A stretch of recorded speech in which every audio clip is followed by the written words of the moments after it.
Hey, how's it going, everyone? Those of you who listen to the show every week will know that we're on a break right now. We're on a summer break.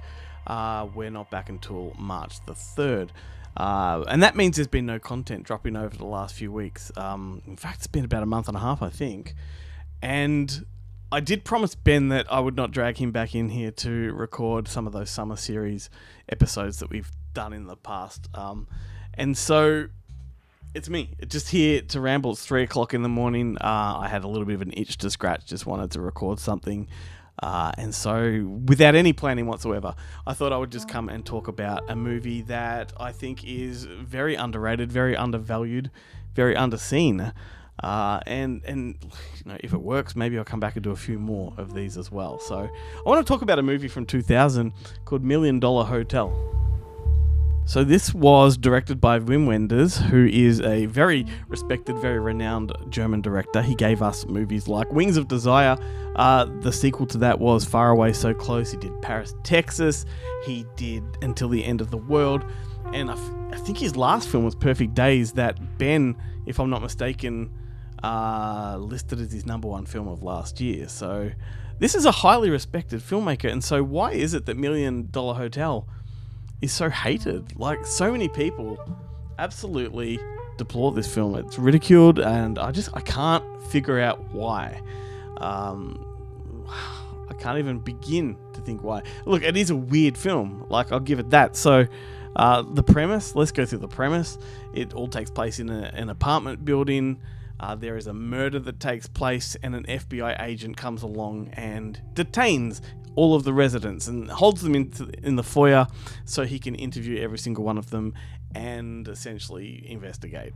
And from there, the viewer, are taken sort of on these tangents. We get to see him interview all of these individuals, and some of their stories connect, some of them don't. It's a mishmash of stories, and it's almost an anthology, but not. So maybe that's where the disconnect happens, although it shouldn't, because there's plenty of respectable films that are like that. Maybe it's because it was written by Bono from U2, although that shouldn't be a reason either. Like, it's, you know, you might hate him, but that doesn't mean you have to hate the film. But so he conceived this film. He wrote it. Apparently, he wanted to make it back in the early 90s with, I think, Winona Ryder and Gary Oldman. Don't know if there's any validity to that, if there's any truth, but I think I read it. I mean, they did Bram Stoker's Dracula together, so who knows. Anyway, it got made in 2000, and it had an absolute all-star cast. It's like packed to the rafters with great names. So it's led by Milla Jovovich, Jeremy Davis, you got Peter Stormare there, you got Amanda Plummer, the late Julian Sands, Mel Gibson, and Mel Gibson produced the film.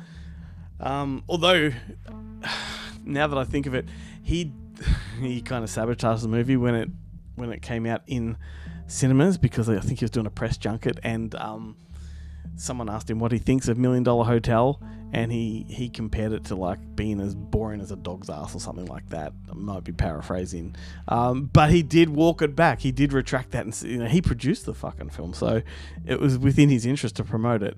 But he walked it back and said that he was fatigued at the time and that he'd just come out of 300 junkets or interviews or whatever, and it didn't mean what he said, but whatever. Mel's prone to saying some stupid things, let's face it. But the movie itself, like, it is weird, wonderful, it is surreal, it's artistic, it's a mishmash of music and images. In fact, the soundtrack is phenomenal. It's one of my favourite soundtracks of all time. It is mostly U2 songs, most of them composed for the movie. It's blended in with a few Lou Reed tracks and a couple of other compositions and an original score.